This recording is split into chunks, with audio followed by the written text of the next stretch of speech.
In Islam, marriage is very important, and at the same time maintaining a healthy marriage between the couples is part of building society and building communities.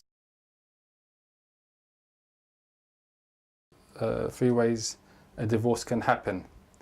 Talaq means abandoning somebody. The husband initiates the divorce and divorces his wife, which is spread over a period of 90 days.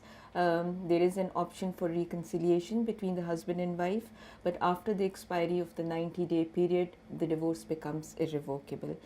If a woman wants to divorce her husband, she has to request a khula from him. So she says, you have to divorce me because of such and such, and she gives her reasons. Valid reasons, of course. And the man, he either gives her the divorce or he chooses not to give her the divorce. Under Islamic law, divorce is the unilateral right of the husband, but a woman can also seek dissolution of her marriage on the basis of khula divorce, in which she agrees to forgo her mahar or dawah. الطلاق البائن, if the period of the divorce has passed and the husband and wife they didn't get back with each other, then the divorce will be applied, and then it will be considered both of them they have to separate, and the husband is entitled to return back his wife, but he has to return her back with a new mahar, with a new contract. Before it even gets to the divorce, Islam encourages for the couple to seek mediation, third-party intervention, with the intention of reconciliation between the couples. So that's something which is important, which not many people actually use. They usually wait until it's too late before and then they go through a bitter process. My perception is, why differentiate? You know, a person is a person, and she has her own identity. It doesn't have to be married identity. She doesn't have to be Mrs. So-and-so. Women living in non-Muslim jurisdictions, and especially we take the case of UK, where most of the Sharia councils are operating, if a Muslim marriage is not recognized as such unless it is registered under the Marriages Act 1949, and if it is a registered marriage, then obviously it is recognized. But as far as the role of Sharia councils is concerned, if a marriage is not registered under the Marriages Act 1949, then the status of husband and wife, even if they have performed the nikah ceremony, their status under the English law would be of a cohabitee, or they would be considered as cohabitees, and they do not have any rights under the law of England and Wales. There is too many issues inside the society. The society itself, they thought this is practice or this is rule, it's built up from Islamic law. Unfortunately, this is idea, it's completely not from Islamic law. It's become from the society, it's a habit, it's a traditional. Islam does not stigmatize divorce.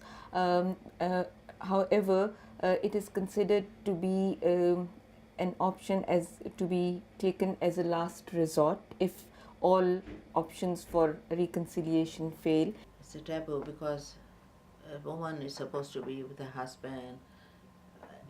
Actually, it's come from, it's a cultural thing that that woman is divorced, so she's bad. So let's not speak to her. Just avoid her. Don't associate yourself with her. You know, she might give you bad feelings. She might give you as if you are you are ill or something. She can catch the disease from you. Obviously, it is a difficult decision, and women, and especially if the wife wants to initiate the divorce, it is difficult for her because of the community pressure, because of the pressure from within the family, and also men sometimes are not happy to easily divorce their wives because they do not want to pay their mahar or dawah, which in some cases could be a substantial amount. Because the people, they're together not out of love for each other but a love for Allah, and they're following the hukm and the rules of Allah Ta'ala. So this is something very important. But when a divorce happens, you know, it's heartbreaking for some, especially if there's children involved. And, you know, a woman can take it badly. And the one who is mostly being affected are the children. and that's why here, if there is children between them, that both husband and wife, they have to be patient in order to look after their children in a good way. Qazi is somebody who arranges a marriage and also divorces.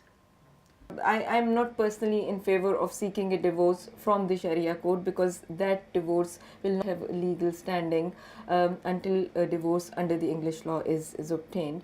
But it is usually communities or men and women go to the Sharia courts because they are told that, well, you need an Islamic divorce even if you have already received a final divorce or a decree absolute from the English courts. It's been made easy.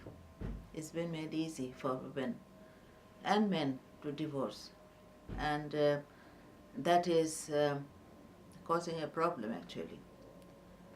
Divorce is too easy, and the people are not taking the marriage seriously.